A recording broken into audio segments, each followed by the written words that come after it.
Det er sjældent, jeg bruger ordet bonanza. Jeg tror faktisk aldrig, jeg har brugt det før til at beskrive en fisketur, men dagens tur har i den grad været bonanza. Nej, hvor har der været mange fisk. Ja. Ja. Sådan.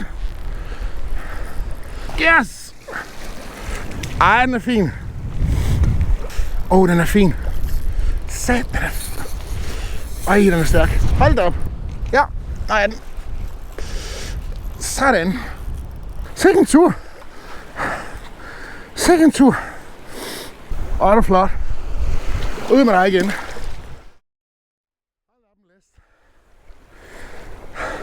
Så nu er jeg taget på kysten til Kalø Vig, syd for Aarhus. Jeg har ikke været på den her side af Vigen før. Vi har Slotsruinen, der ligger overfor. Jeg har kun mødt lystfiskere, der er gået til højre, og jeg er gået til venstre hernede. Skal jeg teste mit nye hjul, mit Daiwa Freems, med lidt let fiskeri her på lavt vand.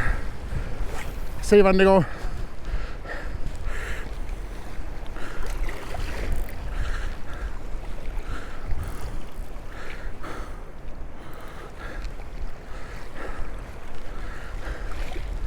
Her vil læse hvad.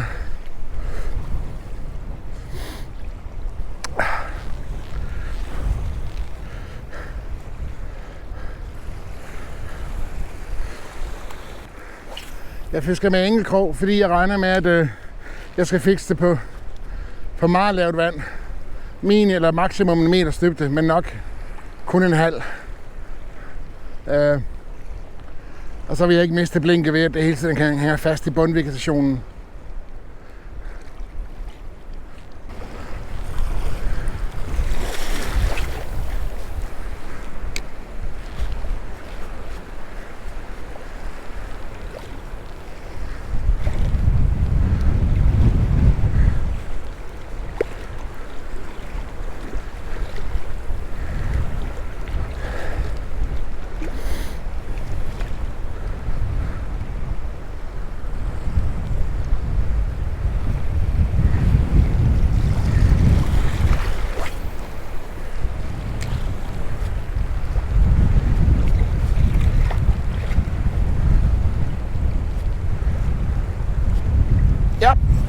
Ja. Sådan.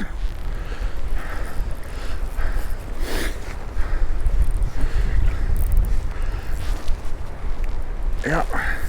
Og den trækker faktisk rigtig fint, den her. Hold da kæft. Den er god.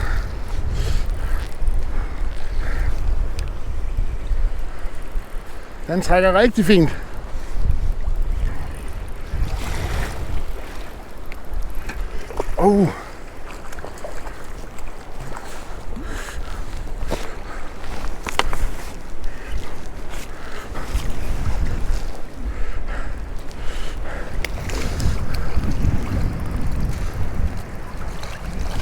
Yes! Ej, den er fin. Og den er flot. Lidt farvet, så den skal selvfølgelig ud igen. Jeg kan godt lige få den lidt tættere på for et billede. Ej, hvor er den flot. Ej, kæft, hvor er den lækker. Den er i hvert fald 50. Sådan. Yes! Yes. Okay, det var en vild oplevelse. Jeg tog den på den her lille 12 grams fra Harald Nyborg. Jeg ville se, om jeg kunne fiske billigt i dag, og for det ikke være skvaløren, så herude, der har jeg taget stort set 90% af min fisk med sådan en lille en her.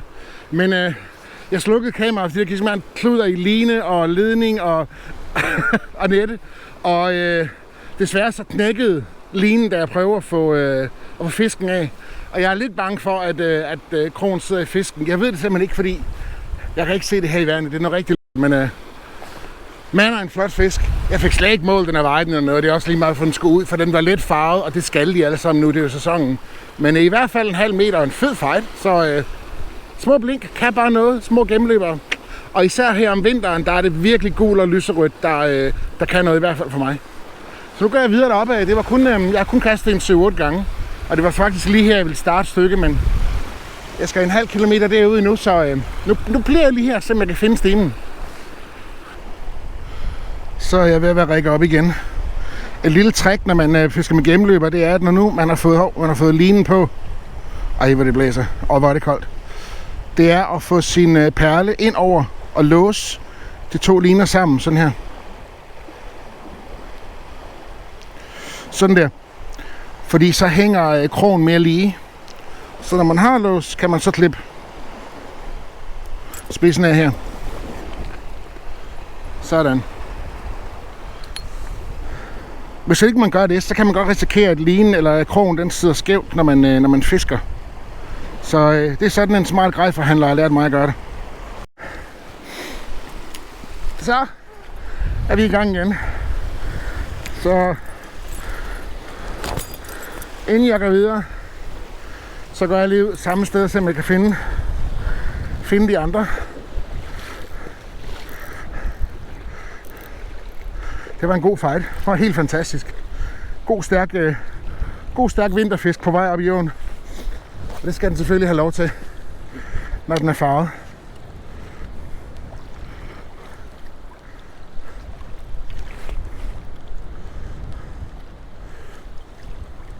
Jeg vil skyde på, at den bed på sted mellem en halv og en hel meters dybde.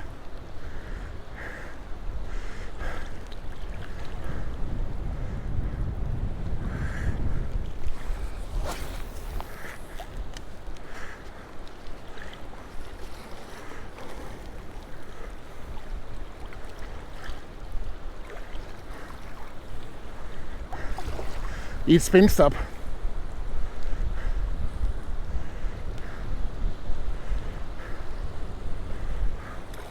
Ej, for satan!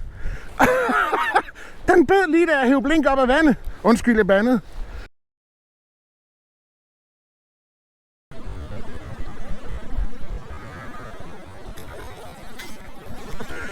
Ej!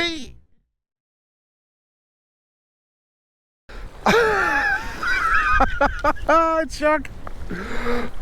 En fisketur. Jeg fik hverken givet modhug eller noget som helst. Den satte sig simpelthen på krogen, da jeg hævde gennemløberen op af vandet. Og et ordentligt hug også. Ja, men så står jeg jo midt i stimen. Og jeg heller lige vente lidt, inden jeg trækker den op dengang.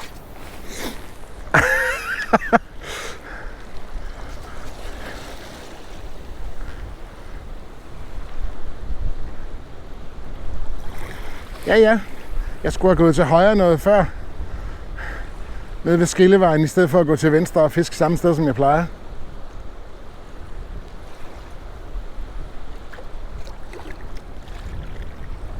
Sjovt. Sjovt.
Det her det er jo et sted, jeg normalt går og sidefisker.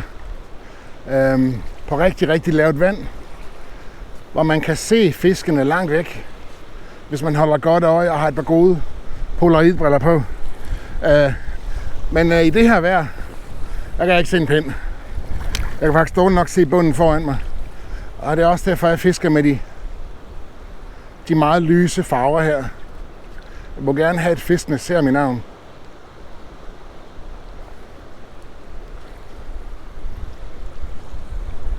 Ja, der var nummer. Ej, hvor vildt. Den er fin. Satan. Ej, den er stærk. Hold da op. Det er den største indtil videre i hvert fald. Ej. Det er nummer 3 på 6 kast eller sådan noget. Den er fin. Ej. Den trækker mig helt ind på lavt vand. En moppedreng. Ja.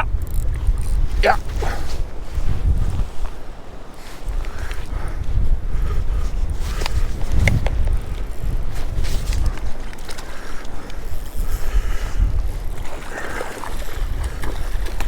En blankfisk. Yes! Ej, hvor er det fint. Hold kæft. Sikke en tur. Sikke en tur. Den her vil jeg gerne lige have et billede af, hvis jeg kan. Ej. Jeg troede den før, den var stor, men den her, den er da i hvert fald 55. Hvis ikke 60. Sådan. Ja. Man skal ikke sige, at man ikke bare skal fiske med enkeltprøv, fordi... Ej, hvor er du stor. Ej.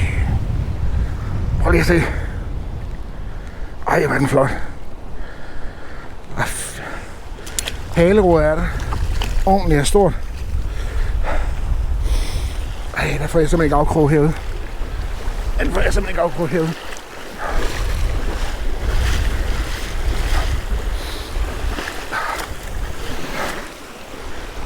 Ui.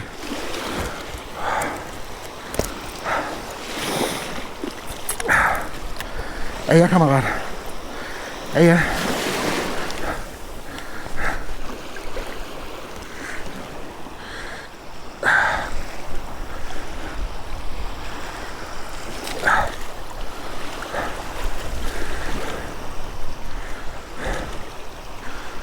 Ej.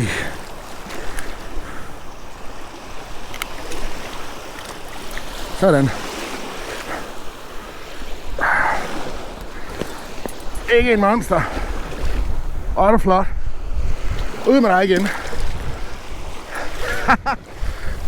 Ej. Yes. Hold da op. Ja. Så er vi i gang igen. Mine hænder kan ikke rigtig blive mere våde og ikke særlig meget mere kolde. Men ej, der var den igen. Det var da vildt. Det var i et spændestop, hvor jeg var så dum at lade linen gå slap. Det må man aldrig gøre. Altid stram line i spændestop.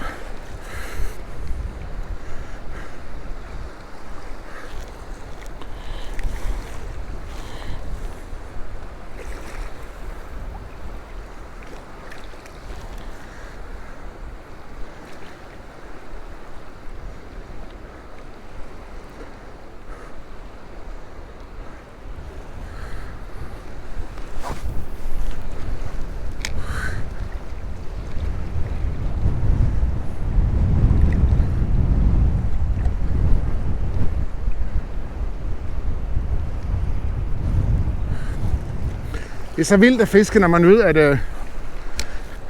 der går en masse rigtig flotte fisk lige foran sig. Man kan ikke se dem. Man kan ikke høre dem. Men man ved, de er der, for jeg kan mærke dem i den grad, jeg kan mærke dem. Det eneste spørgsmål, det er mine egenskaber som lystfisker til at gøre avnen attraktiv nok for dem.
Så tricket er,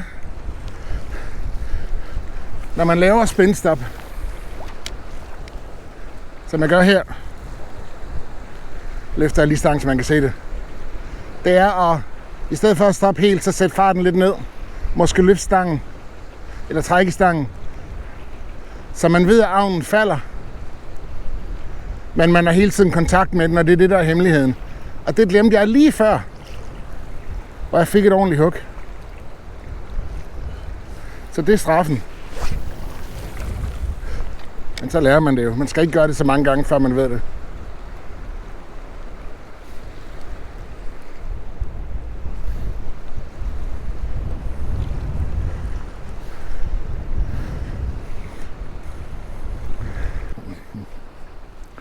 Jeg nyder virkelig at fiske her slut efterår, starten af vinteren.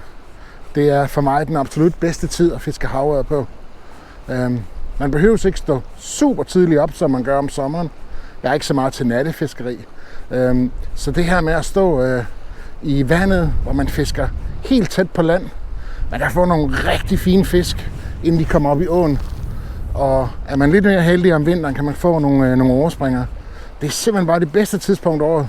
Man føler sig virkelig levende, når man står her i den kolde blæst, og man prøver at fiske så roligt, som man kan, og gå så roligt, som man kan, for ikke at skræmme fiskene, fordi jeg ved bare, at de er helt inde ved kysten. Jeg ved, at de er helt inde ved kanten. Jeg ved, at de er inde, hvor jeg selv går på de her 20-40 cm vand det meste af tiden.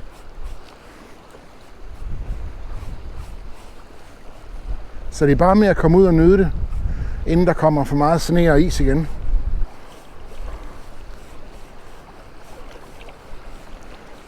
Jo, der var et ordentligt hug der. Spinstop, Lars. Spinstop. Spinstop. Det prøver vi vist lige igen.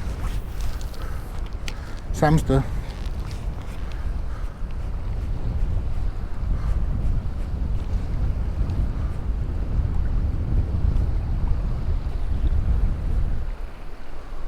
Der var noget igen. Der bliver dasket til belinke nede i vandet, kan jeg godt fortælle. Nogle gange så er det jo ikke munden, de går efter. Nogle gange så dasker de til det med halen, hvis det er irriteret.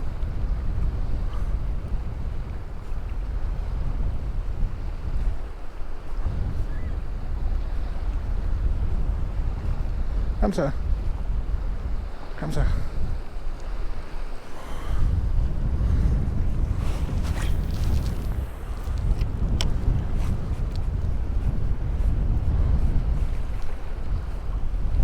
Der var noget igen der.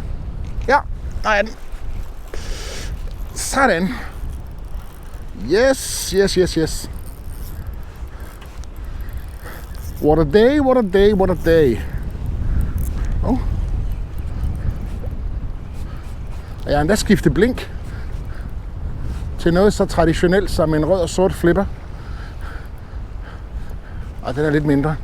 Men der er en fin blankfisk. Ja. Oh. Ah. Sådan. Ja. Grønlænder. Flot i farve. Skal vi se, om vi kan få dig krog af. Flot fisk.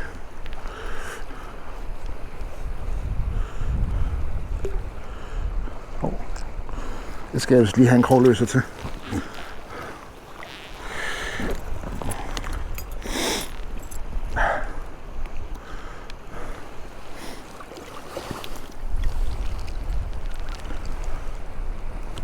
Det er problemet med trækrog. Det er derfor, jeg ikke er så vild med dem. Ja, flot. Har fedtfinden. Værsgo. Farvel, tak. Okay. Jamen, så har jeg fundet dem igen.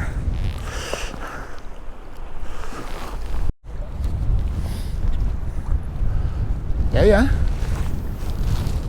Der var de så. Først et hug, og så kom den også, må man sige.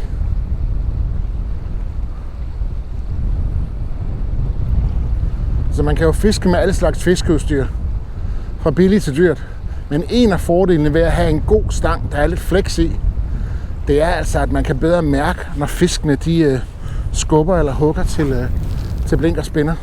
Og den stang, jeg har her, er min Daiwa Kalita, som er, hvor vi henne, 5-25 gram. Det er absolut min yndlingsstang. Der er lige præcis nok flex i, til at jeg kan fiske med rimelig lette blink, som jeg gør i dag. De fleste blink, jeg har fisket med hernede, de har været 10-16 gram, og det er den her stang rigtig god til. Og da jeg fiskede med kraftigere stænger tidligere, der kunne jeg ikke rigtig mærke, hvad der skete derude i vandet. Det kan jeg altså her.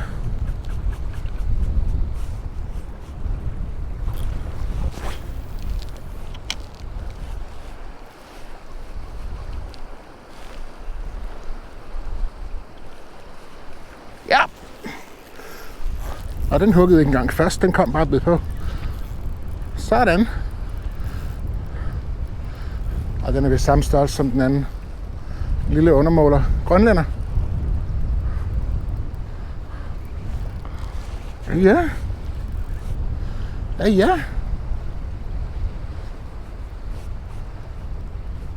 Den blev også rimelig langt ude.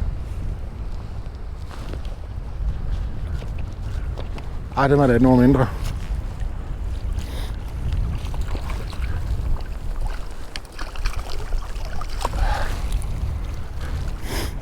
Den var der vist et par numre mindre.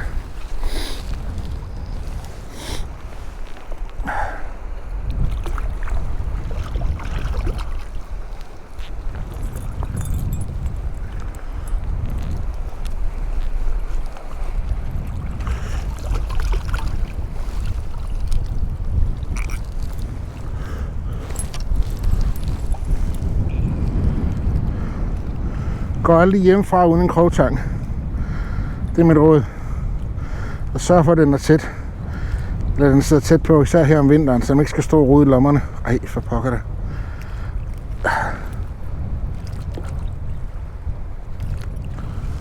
Hvordan med dig?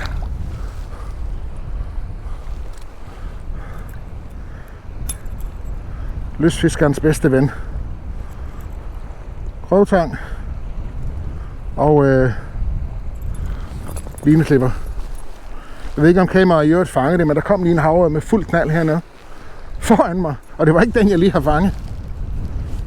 Vildt.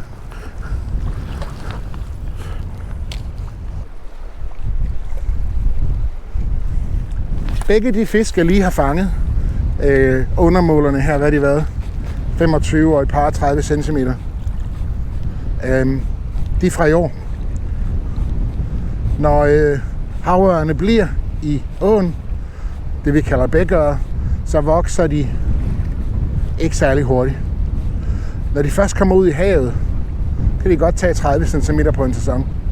Og det er også derfor, at generelt så er fiskene i havet bare betydeligt større end dem i åen. Der er meget mere næring.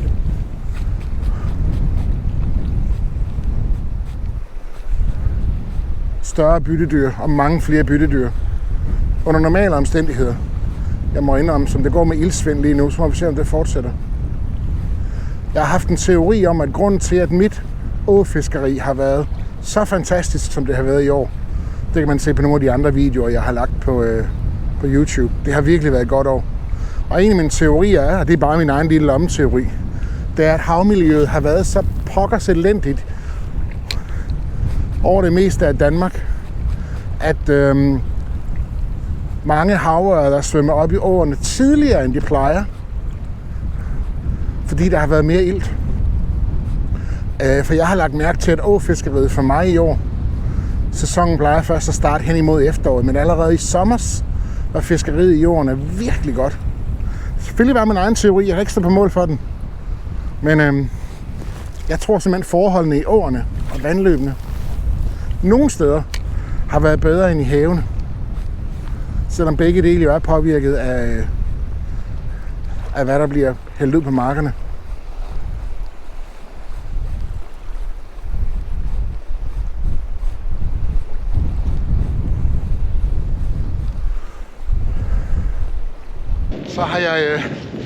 så har jeg pakket ned for turen. Det blev til et par gode timer og nogle rigtig gode fisk, men vejret det er simpelthen blevet for slemt nu. Det regner for meget, det blæser for meget, og det hele er det hele taget lidt gråt, som man kan se her bag mig. Det har været en fed tur. Det gør lige at bare evaluere op ved bilen og få lidt mere kaffe. Men men man må sige, at uanset hvad, så beviser turen i dag, at man skal ikke nødvendigvis gå med det allerdyreste fiskeudstyr, man kan få som endegrej. Fordi det er billigt, det kan faktisk også rigtig noget.